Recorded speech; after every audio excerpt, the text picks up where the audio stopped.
Hi friends, இப்போ நம்ம தோட்டத்துக்கு தான் போயிட்டுருக்கோம். பாருங்கள், இதான் நம்ம தோட்டத்துக்கு போகிறக்கான வழி. இந்த வழியாக தான் போகணும். பக்கத்தில் ஆள் பேர் யாரும் இருக்க மாட்டாங்க. நீங்களே பாருங்கள். ரைட் சைடு போனால் கண்மாய் வரும். இந்த பாதை இப்போ தான் போகணும். மரத்தை நீங்களே பாருங்கள், இது ஆலாமரம். ஈவினிங் அண்ட் மார்னிங் மட்டும்தான் ஸ்கூல் பஸ் இந்த சைடு வரும். பாருங்கள், உங்களுக்கு ஸ்கூல் பஸ்ஸை காட்டுறேன். பார்த்துட்டிங்களா? இப்போ நம்ம சொட்டு நீர் போட்டது காட்டுக்கு தான் போயிட்டுருக்கோம். பாருங்கள், இப்போ நீங்கள் கேட்கல இந்த மரம் எங்கே இருக்குதுன்னு சொல்லிட்டு நம்ம தோட்டத்தில் தான் இருக்குது. நீங்களே இந்த மரத்தை பாருங்கள் எப்படி இருக்குன்னு பார்ப்பதற்கு. இந்த மரத்தை பார்த்தீங்கன்னாக்கா நம்ம பேரண்மை படத்தை ஜெயம் ரவி சார் நடிச்சிருந்தார் பார்த்தீங்களா? அந்த படத்தை மேலே ஏறி இருப்பார், அந்த மாதிரி இருக்குது பாருங்கள். இப்போ நம்ம சொட்டு நீர் பாசன தோட்டத்துக்கிட்ட போயிட்டோம். பாருங்கள் ஃப்ரெண்ட்ஸ், இதுதான் நம்ம சொட்டு நீர் போகிறதா சொல்லி இந்த வீடியோவில் போன வீடியோவில் நம்ம சொட்டு நீர் போகிறதா சொல்லியிருந்தோம். இப்போ அந்த வீடியோ தான் இது. அது கூட ஜாயிண்ட் தான் இது. இப்போ பாருங்கள், நம்ம நடவில் நட்டுட்டோம். தக்காளி செடி நட்டுருக்கோம் ரைட் சைடில். நீங்களே பாருங்கள். லெஃப்ட் சைடு நம்ம கத்திரிக்காய் செடி நட்டுருக்கோம். நீங்களே பாருங்கள் ஃப்ரெண்ட்ஸ்.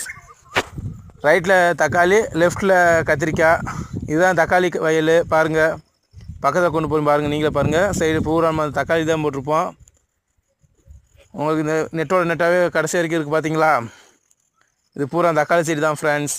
நம்ம இந்த நடவு வேலையில் பிஸியாக இருந்தனால நம்ம தொடர்ந்து வீடியோ போட முடியல, சாரி.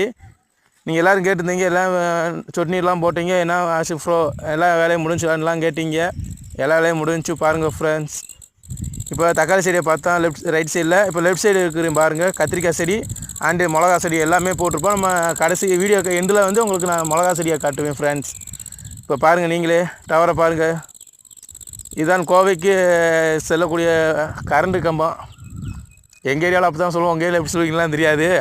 டவர் இது பாருங்கள். நீங்களே நம்ம இப்போ தக்காளி செடியை பார்த்துட்டு இப்போ கத்திரிக்காய் செடிக்கு போயிட்டுருக்கோம்.